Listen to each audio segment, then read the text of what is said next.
In this episode, learn why you should be loving yourself before you love anyone else, what God means to a healthy relationship and why that's not necessarily religious, and how to improve your workplace relationships with the advice from our next guest. My name is Clemo Young, and you are listening to Unleash Love.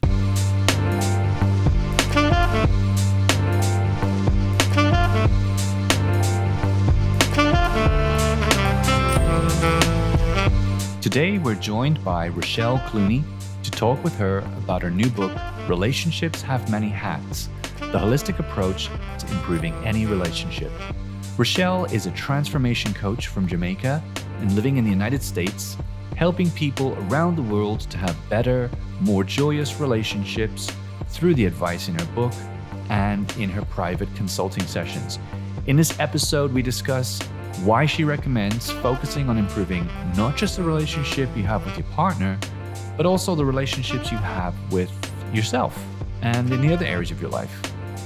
Relationships really are a complex challenge, and Rochelle has distilled the lessons she's learned into this book that I hope you'll check out once you've listened to the podcast. As always, if you like the episode, please rate and review it in the Apple Podcast platform. Everyone we get helps us reach more people and to have more impact. Okay, I won't keep you any longer. Let's jump right in. What got you so interested in helping other people in their relationships in the first place?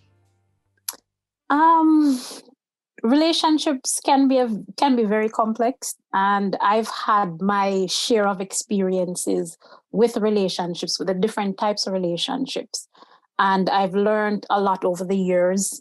I've learned to always be in a space of serving others, and relationships are all about serving people. Giving of yourself and listening and understanding, and whichever way you can help others, that's what you do. So that's what relationships are ideally about. Right.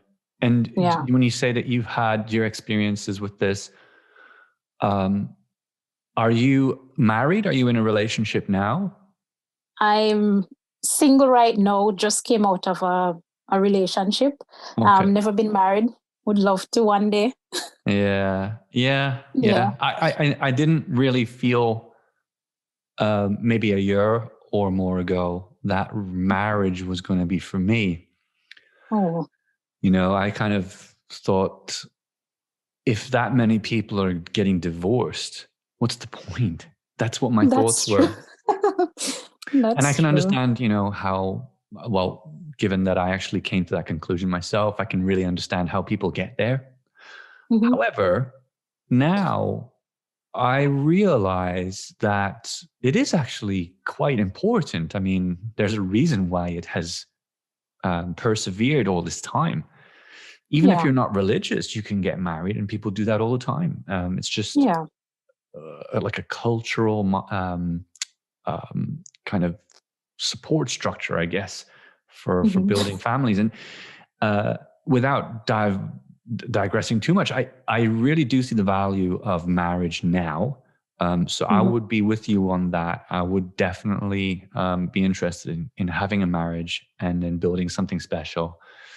I think it just kind of marks your progression into a more mature frame of mind and a better outlook for, kind of building a future that's productive. So that's how I feel about marriage. But so you said, so have you had experiences with other people that like kind of pushed you further towards becoming the person you are today in terms of helping other people, trying to understand relationships more?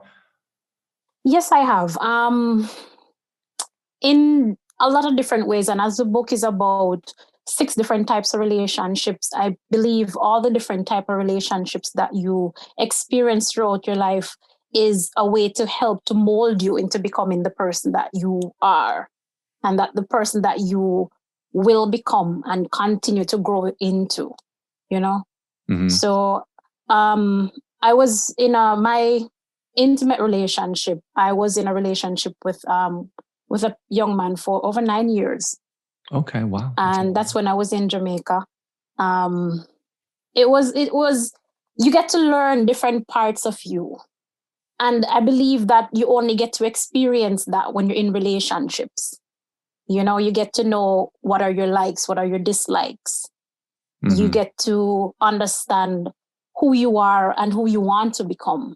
And you want to become that with somebody else. And you want to be able to grow with another person. And that's why I believe marriage is so important, because you get that opportunity to truly be who you are, flaws and all, just to be authentic.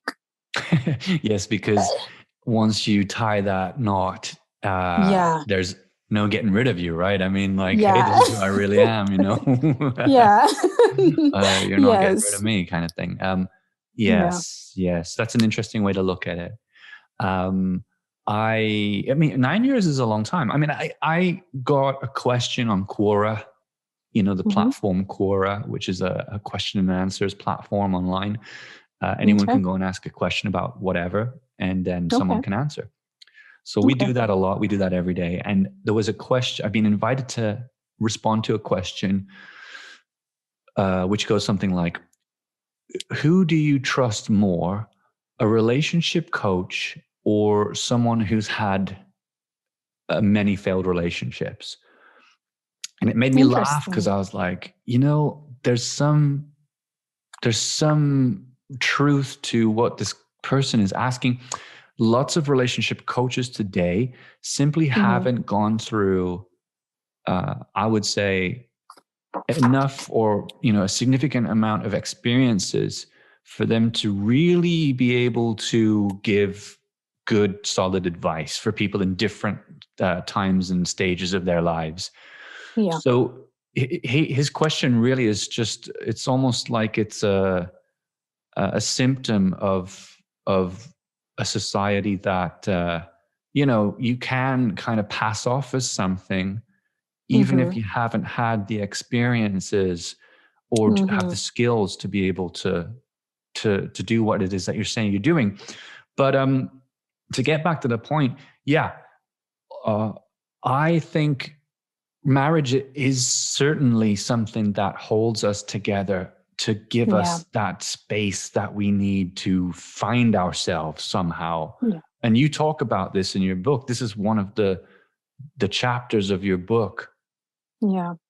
I mean, what do you think about the state of marriage today? Let's just talk about this for a moment, because like we talked about already, there's divorce in greater numbers than ever right now. And, just even looking at the United States alone, I think it's about 40 or more % of people get divorced now. I have to check that actually, but.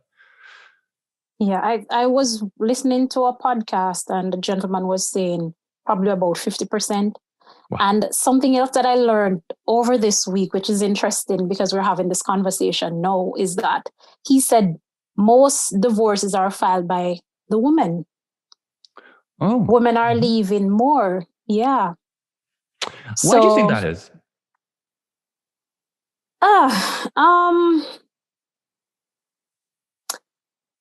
I think a lot of females know, or a lot of women know, are thinking that they shouldn't settle. And if they're not happy, they think it's best to end it and move on. But I was even talking to a girlfriend the other day. She's been married for 7 years. And, she said she just had a baby in September. And she was like, oh, my husband is a good father, but I don't know if he's really a good husband. And I'm saying, hon, take it from me. I have never been married. I'm a spinster. And I'd love to experience that.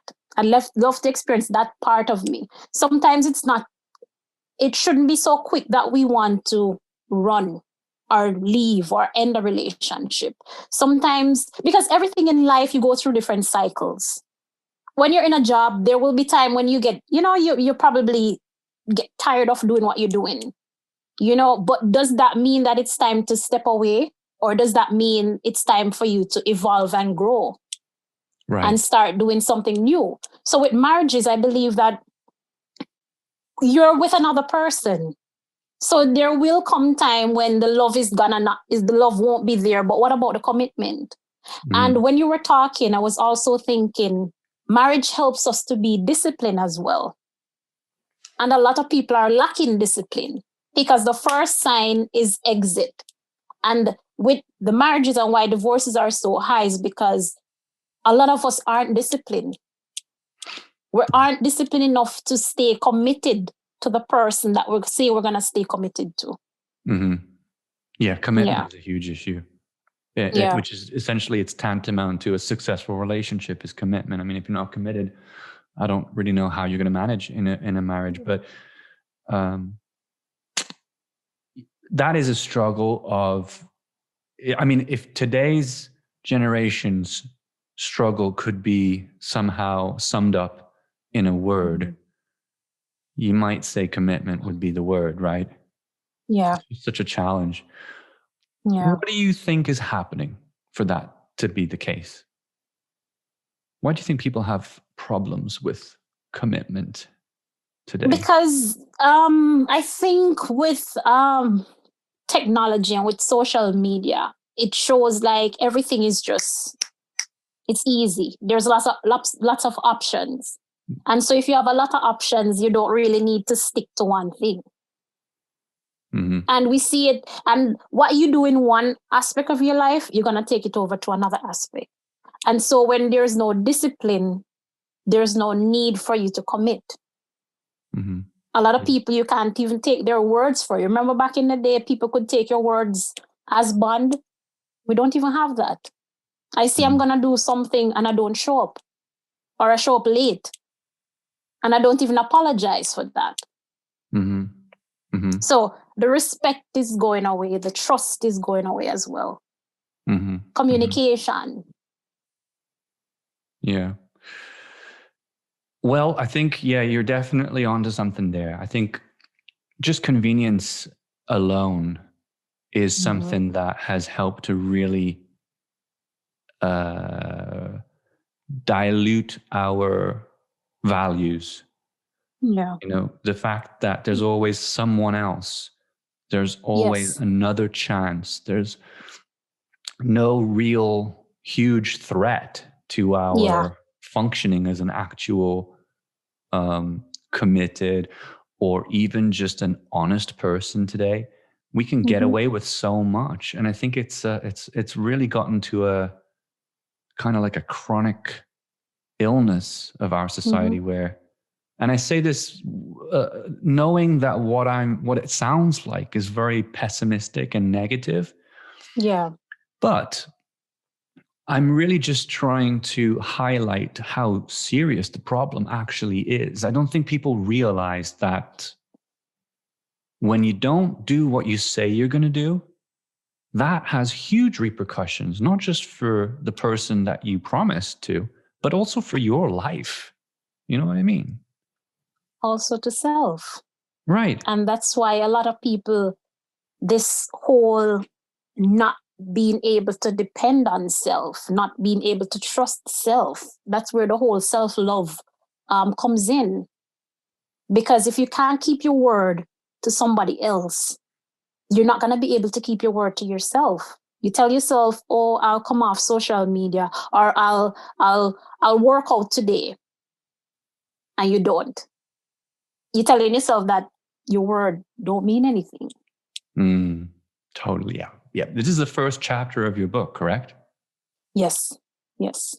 Yeah. And is it this first chapter because you think it's the most important chapter? Yes, I think so. I think we have to go back to basic. We have to go back to working on self before we can even work on society, on the relationships, on the families. Because we have a lot of work to do, man. Yeah, I think that COVID and the pandemic that it brought to, every country, every developed country that shut down and told its citizens to stay home, and it's a double-edged sword. Is that the right expression? I think there's good and there's bad parts of that. You know, like I think I've mentioned this a few times on the podcast, and I don't want to repeat myself too much, but many of us just simply didn't have the chance to spend that much time alone with our own Slow thoughts. down. To slow down. I don't know what it's done for others. I mean, I get the general impression that if you're curious enough, it's a good thing, because you start asking yourself questions like, maybe I don't need to buy all this stuff. Maybe, maybe having a partner in my life right now wasn't such a great idea. If you're not curious enough and you're a victim, I think it could be deadly. Yeah. We see that with the mental health at the moment. Depression. Yeah. Mm-hmm. I'm, and I don't want to digress again, but we do a lot of mental health related stuff for Unleash Love, and I'm in a few groups. So I do catch like a lot of messages of people in these groups that are, unfortunately, I would say, of a victim mentality. Yeah. And you know what I mean? It's like, it's that self thing again. It's coming back to what you're talking about, is take control. You've done a lot of self-development, right? You've done a lot of self. Yeah, I have. And that's the other thing too. The whole victim mindset keeps you from being responsible, taking action. Because we all go through different cycles in life. We go through the different rhythms of life. And there will be times when you're going to be sad. There are going to be times when you're going to feel a bit disappointed. But what do you do about it? Do you wallow in all of that sadness, or do you say, it's okay, I'll try again? And you keep pressing, because that's life. We have to keep pressing on. Mm-hmm. Mm-hmm. We have to. Yeah. When you were in Jamaica and you were with this man for 9 years, and you weren't really getting what you wanted from that situation, did you have people around you that were inspiring you to aim higher, or did you have to find it from somewhere else? Did you have to find that inspiration and that motivation to actually change your situation? From where did that come from? That was me. I've always been very goal oriented. And one of the reasons why I think I stayed so long is because we were growing together.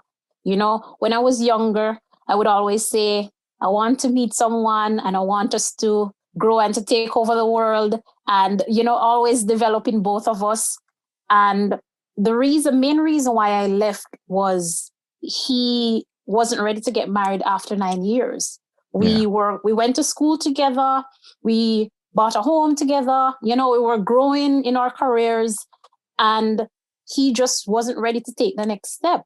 And I'm like, I don't feel like we're progressing, even though around us the material things are growing. We're growing in mind, developing, but there was something else that was missing. And I had to just make the decision. Yeah. Yeah. How did he take it when you decided to move on? It was a rough, it was very difficult for both of us, 9 years is no joke. 9 years is no joke. And it was when I was in my 20s. Right. We spent our 20s together, all of our 20s together. So, you're young, you're exploring, you're building, so it's been difficult. Did you feel like a relief? I mean, I'm just thinking of the people who are listening to this who might be going through something similar. Did you feel like a wave was there any kind of exhale once you kind of broke away and finished it and ended it? Was there a moment where you were just like, thank God that's over, kind of thing? Kinda, because it's like, how long would you wait, Rochelle? How long would you wait? Yes. And yes, you love this person, and yes, you wanted this to work, but it's like I was committed to you, but you weren't committed to me.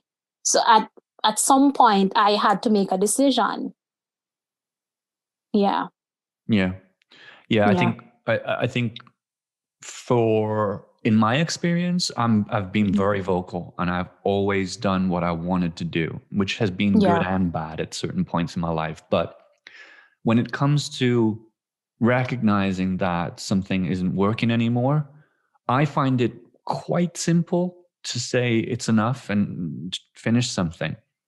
Yeah. But I think for a lot of people who are in a similar situation, I mean, the assertiveness might not be there. The confidence that things are going to be fine on the other side is not there. So, and again, I know why you put that as your first chapter: self-care, self-love, the self. It's because all of this, really, all of it, the whole book, you know, with the exception of maybe the second chapter, which is God or religion or whatever you want to call it. We'll come to that in a moment. But everything up, with the exception of maybe chapter 2, is coming from you. It's strengthening your ability to be able to see things more clearly and understand, you know, how things work. So I'm basically making the point that if you work on yourself, I think these situations, they work themselves out. Like there's an expression, I think it's something like, you know, if you fix yourself, your problems fix themselves. Yeah, that's a powerful one. Yeah. It's powerful. Chapter 2. I'm not going to go through chapter 6, just in case that's you're wondering. I'm not gonna No. basically write your book in this episode. No, it's okay. Yeah, chapter 2. This is an interesting topic, mostly because I'm really kind of like in between religion and atheism. Okay. You know, I've been an atheist for most of my life. I was Christian at the very beginning because of my childhood. You know, my mom is devout. My father is devout. My sister is devout. It's just me and my brother who are, well, let's not say atheist. We could say agnostic. I think that there's definitely something spiritual about life, but I just don't label it as what it's labeled like in most of our religions today. However, having said that, I am starting to realize that there's a lot about, for example, the Christian faith that has helped us as a civilization to really flourish and become more civilized, you know, healthier, able to get along with each other, respectful, kind. And I appreciate that. And you have to, when you see it like that, you have to respect it.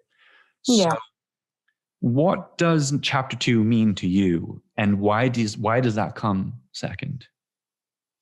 All right. So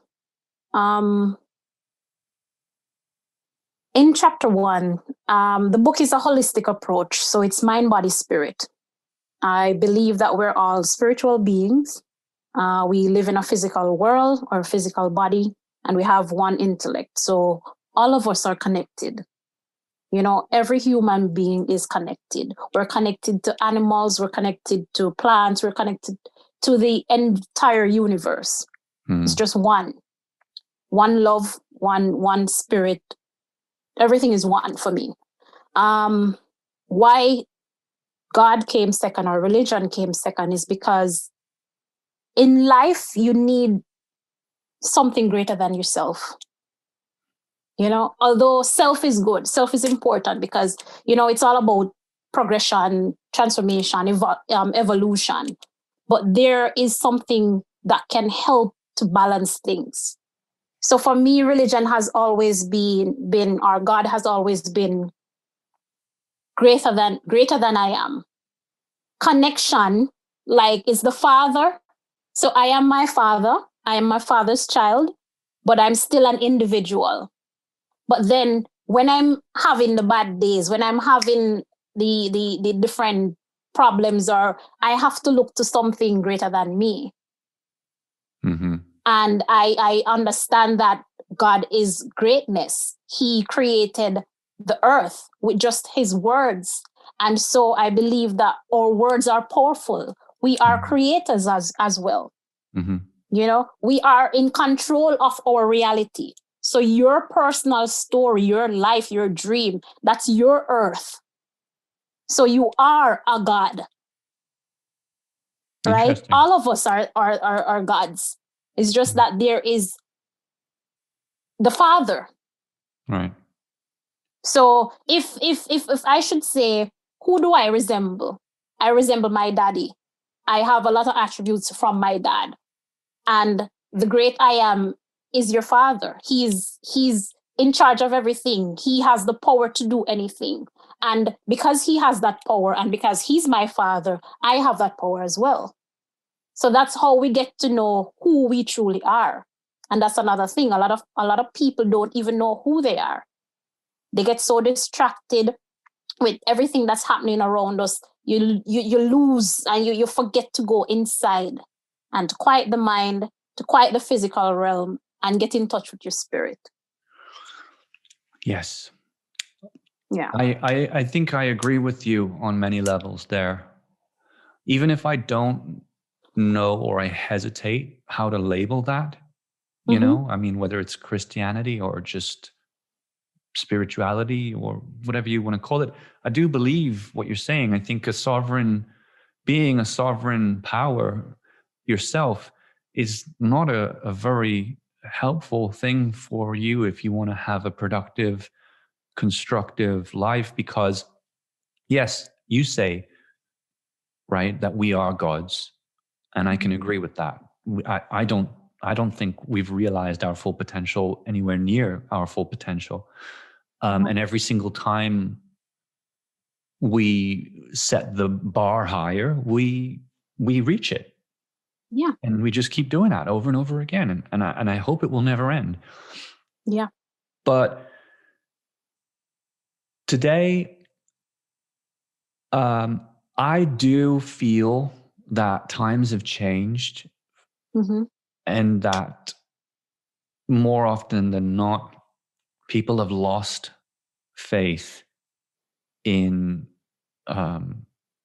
you know, okay, let me see if I can rephrase this and not make it religious, because it's quite difficult to navigate this without making it sound religious. But I feel like people have lost faith in life.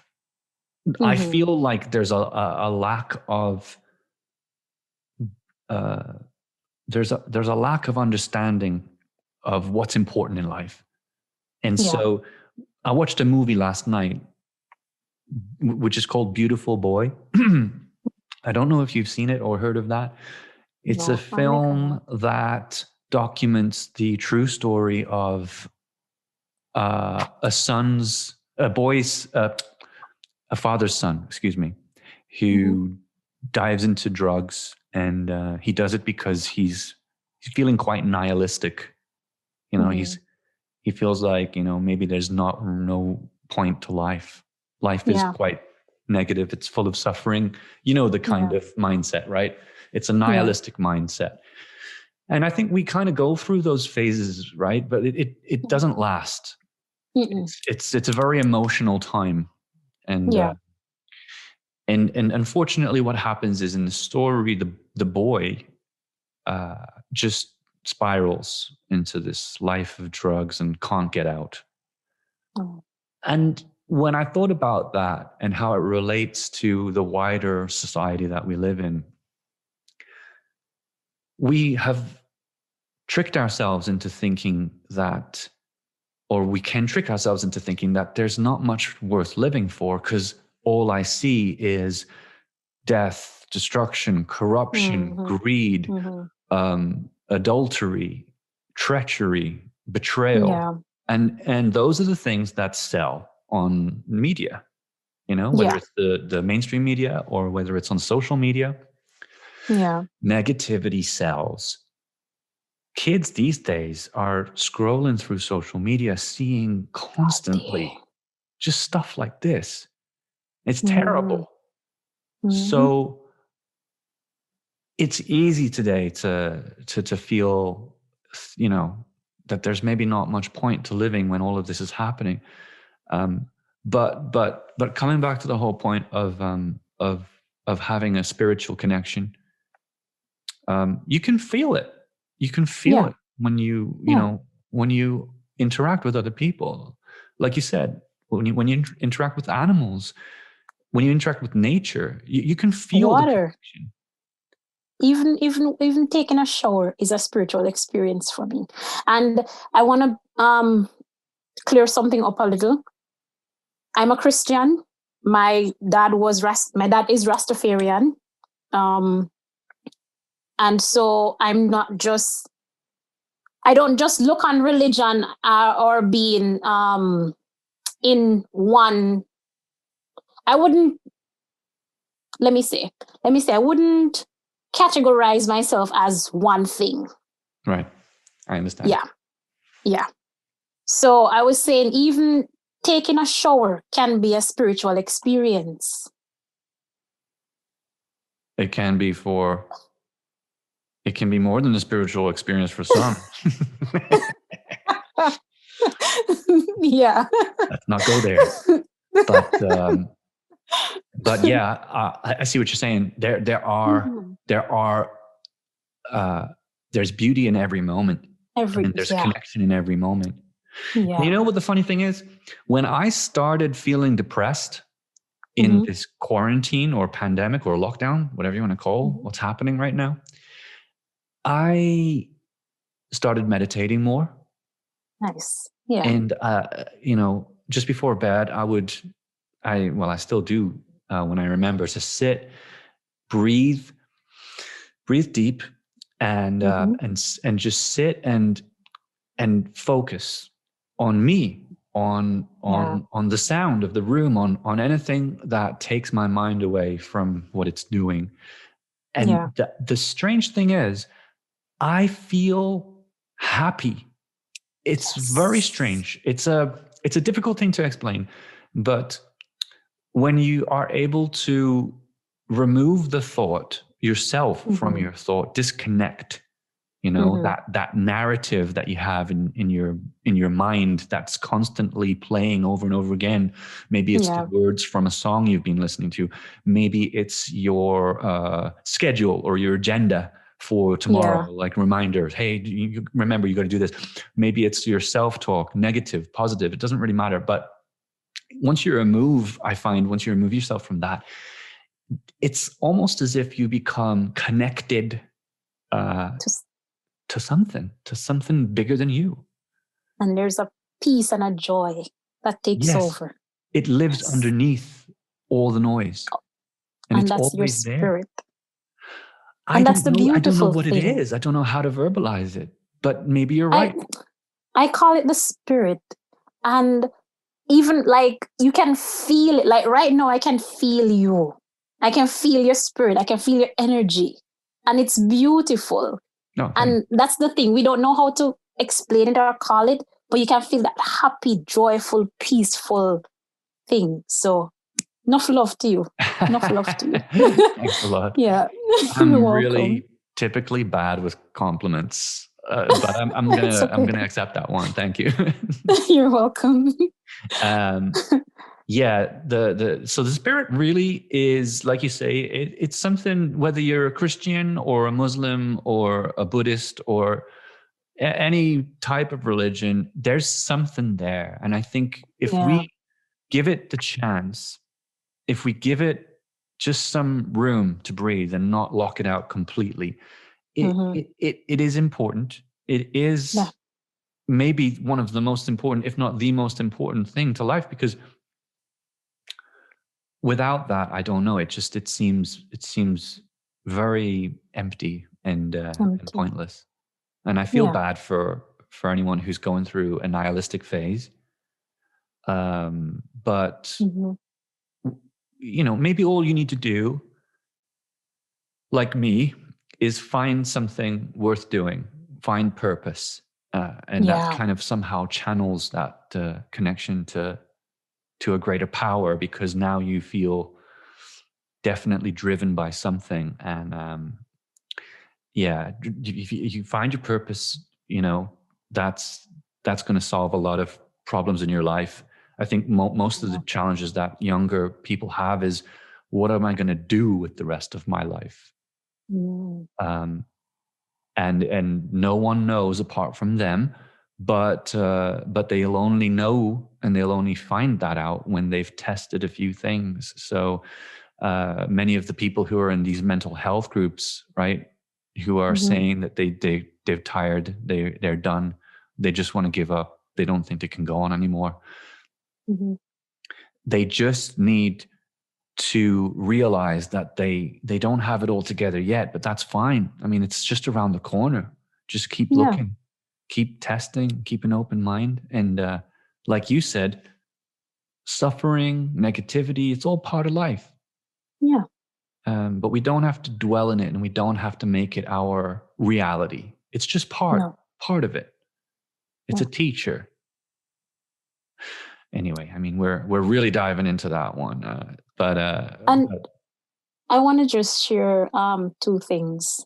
So one, whenever you're in that space where it's very defeating, sad, switch the focus from you to somebody else. So when you're feeling sad, pick up your phone, call somebody else, check on them. Hey, how are you? I'm just checking on you. Switch the focus, because what's happening is the self-pity. And you're diving deeper into the self-pity, the unforgiveness of self, the blaming. But if you switch all of that focus and turn that energy on somebody else, trying to serve somebody else, trying to assist somebody else, make somebody else smile, then you realize you're pulling yourself out of it.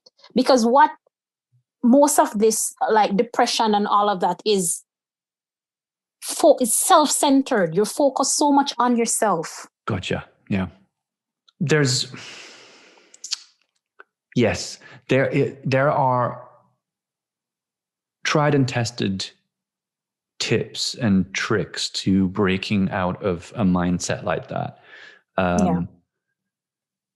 Having a routine is one of them, waking up at the same time every day, getting out of bed immediately, instead of browsing your phone and seeing what everyone else's lovely lives are like. Yeah. That's a good trick. These fake lives. But breaking the cycle of that mindset is not easy. But there are very effective techniques to do it. And that's one of them, just to find out what someone else is up to. I mean, you're right. Yeah. Once you start talking about something else, you forget. It goes away. It probably will come back, and that's fine. And in the book, I talk about not shunning your thoughts. Allow your thoughts to come, observe them. Yeah, that might be true, but it's okay. And you let it float away. You don't hold on to it. So when a negative talk comes and say, oh, Rochelle, you know what, you're giving advice, but your life isn't perfect. Like, okay, that might be true, but you allow it to flow. Is that something that you hear often? Do people say that to you? Like, how can you give advice when you're not even dead yet and you haven't been through the whole life yet? Yeah, some people will say that, and like, oh, you know, like, especially when it comes to relationship, they'll like, oh, you're trying to give, but I'm learning, and that's what life is about. Explore, learn, and when you learn and you've benefited from something, then you teach somebody else so they can learn as well. Yes. And, actually, I don't think anyone's got it right. I don't think anyone really knows.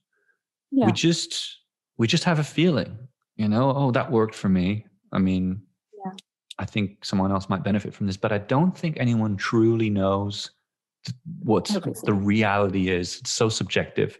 So better to try than to not try. Better to fail than to not even try in the first place. But yeah, coming back to your book, there are another 4 chapters, rules Are there any that you think have like a merit in this conversation that you want to talk about? Like, is there something else that you really want people to know before they check the book out? Yes, I'm gonna spin it from relationships with spouse or self to work. Got it. To lead, especially leaders, you know, be the inspiration in your team's life. Lead, I love to talk about lead with love, growing the love bank, doing good for others, letting other people know you appreciate them, commenting and giving praise to your team members instead of always trying to tear them down. You know? Yeah. Big problem, right? Yeah. Yeah.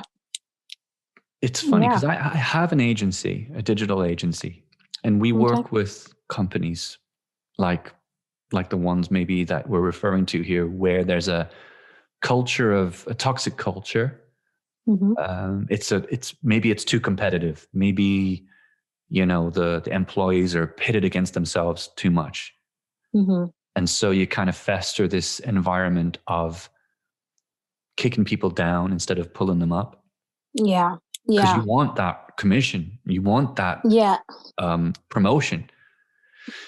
That's so counterproductive, I think, because ultimately, and this is what Simon Sinek talks about now and again. He's really a great philosopher and teacher of people in organizations, leaders.